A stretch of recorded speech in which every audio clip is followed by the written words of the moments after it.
How to Win Friends and Manage Remotely by McKenna Sweezy Book Review. Hello friends.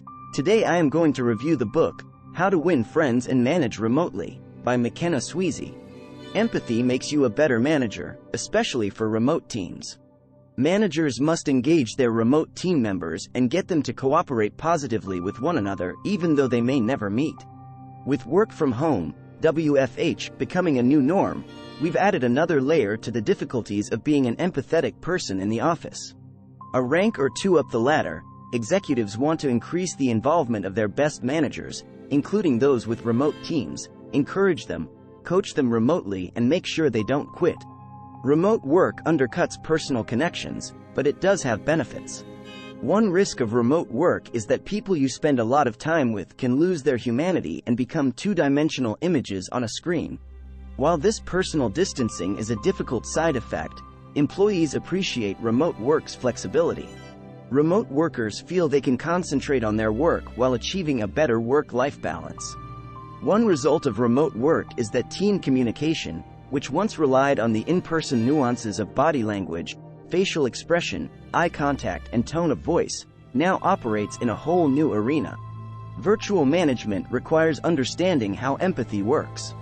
Leaders have technological tools that can help them become effective virtual managers, yet their ultimate success depends on developing insight into an essential element of human relationships: empathy, the ability to sense and comprehend someone else's feelings.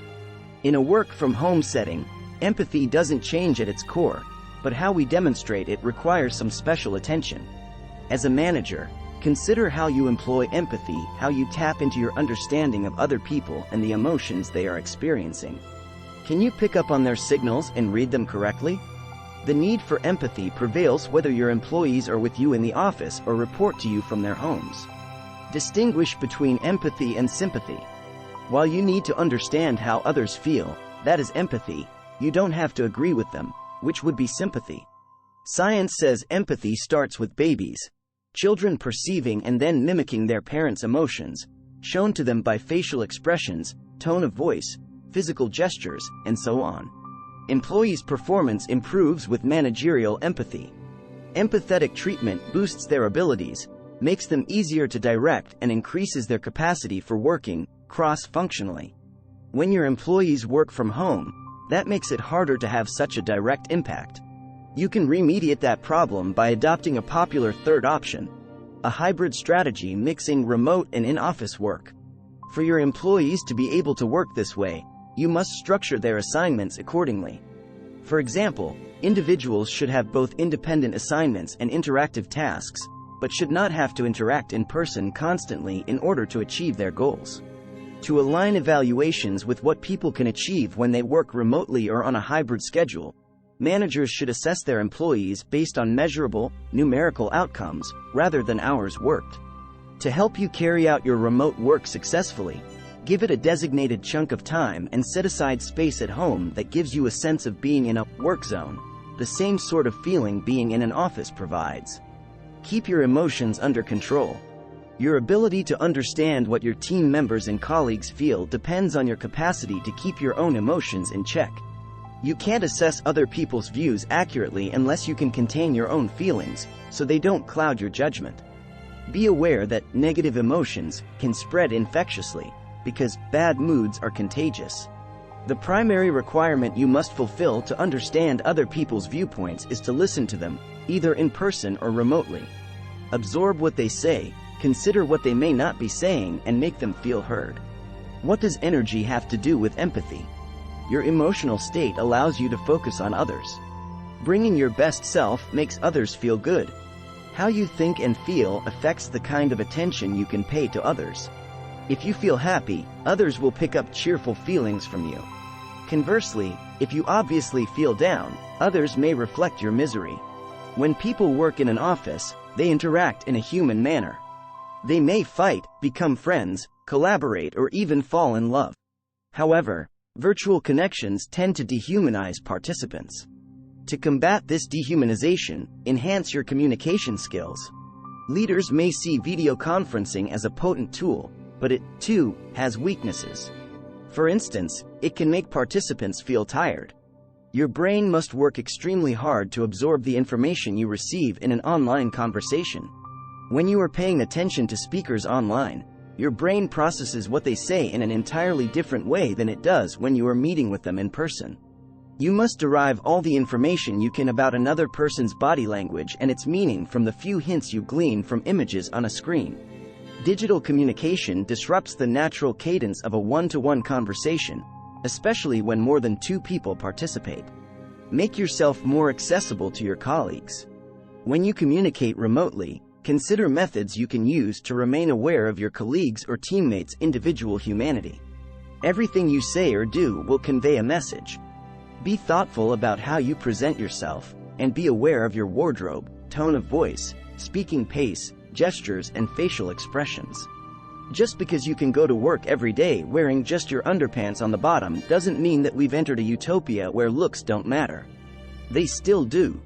This necessary attentiveness can lead to a lack of fun in shared digital workspaces, which are in danger of becoming more like production facilities than launch pads for teams pursuing creative objectives. Take advantage of the ability of verbal communication to convey a richness of meaning that most business writing can't convey. And if you send internal written messages, use the tools you have, such as emojis, to lighten them up when appropriate. Working from home can impede building relationships. Effective team building fuels prosperous companies.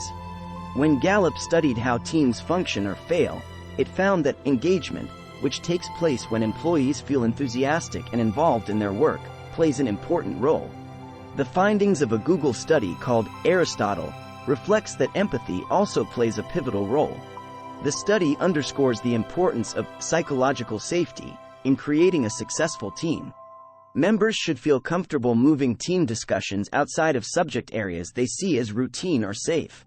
They should feel they can express their thoughts without fear of ridicule or violent opposition. The success of any team is rooted in its abilities to achieve its goals. People who are happier and feel safer in their work environment are better able to achieve their goals. Teams work better and meet their goals more effectively when their members are happy and not anxious. A boss who can create such a work environment has accomplished something singularly important. Leaders must build a strong culture as the foundation for all work-related activities, at home or in the office. Often, organizations have principles they believe in, but their leaders haven't considered how those principles become part of their culture. Most people need help understanding the concept of corporate culture anyway, so managers face particular challenges when they try to convey their corporate culture to remote workers and to make them feel like they are an integral part of it. Do not allow the way you define your culture to be turned into an excuse for excluding people who are new or different. Virtual team-building exercises reinforce connections among teammates. The ultimate goal of team-building exercises is to create psychological safety. However, you can define and achieve other, more tangible goals, such as improving your team members' technical capabilities as well as their emotional connections. Skill-based team building helps develop everyone's sense of community and shared purpose. In their book Understanding Management, Richard Daft and Dorothy Marsick suggest that bonded teams have more drive, thanks to enhanced communication and shared decision-making.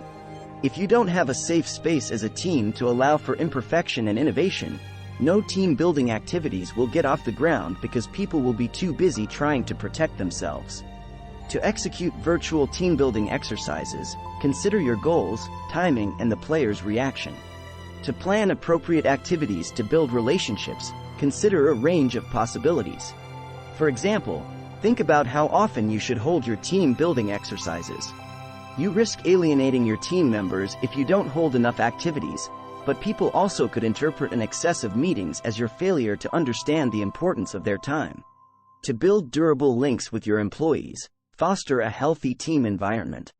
Show your authentic self, so your connection with your team members can rest on a foundation of honesty and authenticity. Schedule one-on-one meetings with each team member.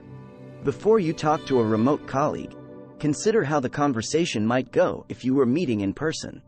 Think about what your employee may need, a factor that could vary substantially among employees. Share corporate know-how with employees in remote locations. Sharing knowledge, person to person or in groups, is integral to corporate life. But, unfortunately, Much of the potency of communication gets lost when people work virtually.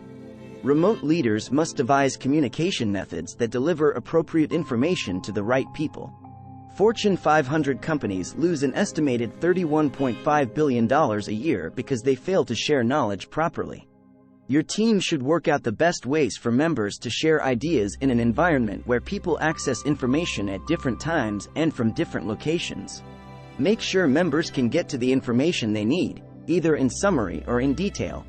To best optimize for a hybrid workforce, you need to figure out what knowledge needs to be institutionalized first and then how to keep it up to date.